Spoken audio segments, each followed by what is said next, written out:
DA बढ़ने से कितनी बढ़ेगी आपकी सैलरी और टैक्स कैसे लगता है, हर जरूरी सवाल का जवाब आपको इस वीडियो में बताएंगे। नमस्कार, बहुत स्वागत है आपका। मैं हूं आपके साथ रितु सिंह।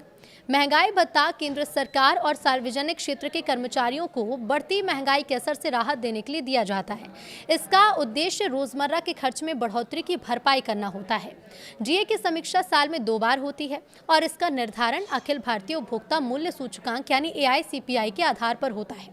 7वें वेतन आयोग के तहत पिछले कुछ सालों में डीए में कई बार बढ़ोतरी की जा चुकी है। हाल ही में सरकार ने 2% की वृद्धि की घोषणा की थी।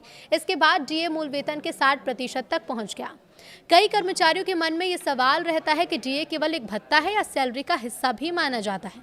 तो जवाब यह है कि डीए कर्मचारी की कुल वेतन संरचना का हिस्सा होता है। हर महीने मिलने वाली सैलरी के साथ खाते में जमा होता है, यानी कर्मचारी को मिलने वाले मासिक वेतन में बेसिक सैलरी के अलावा डीए भी शामिल होता है। यही कारण है कि डीए में बढ़ोतरी होने पर कर्मचारियों की जो मंथली इनकम है वो बढ़ जाती है।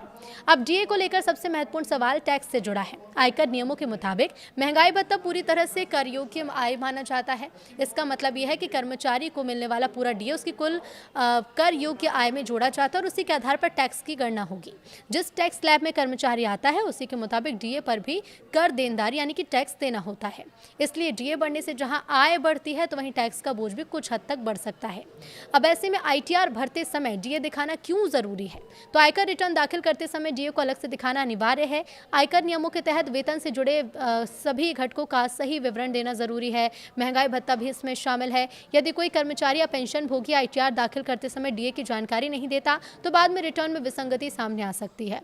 इसलिए रिटर्न भरते समय फॉर्म 16 और वेतन पर्ची की मदद से डीए की सही जानकारी दर्ज करना काफी इंपॉर्टेंट है।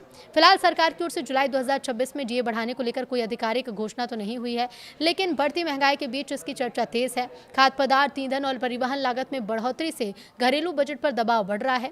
ऐसे में लाखों कर्मचारी और पेंशन भोगी अगले डीए संशोधन का वेट कर रहे हैं।